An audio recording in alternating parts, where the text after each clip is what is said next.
Ndoza ekisinze otuwanguza omupiira guno bye bigambo bya kooki byatugambye nga tetunatandika.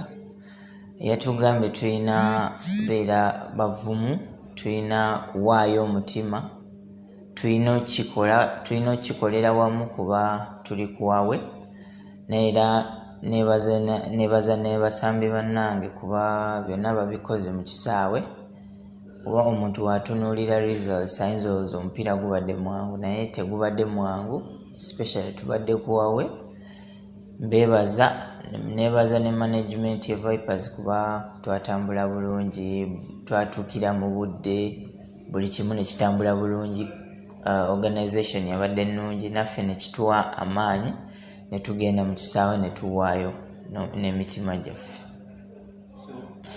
Kati mbadde ntwala obudde buno okusaba abawagizi bonna e Uganda aba Vipers nti omupiira tegunaggwa, tukyalinayo second round. Badde mbasaba nti mujje mu bungi mutuwagire, tukwatire wamu, tulabe nga ttiimu egenda mu round eddako.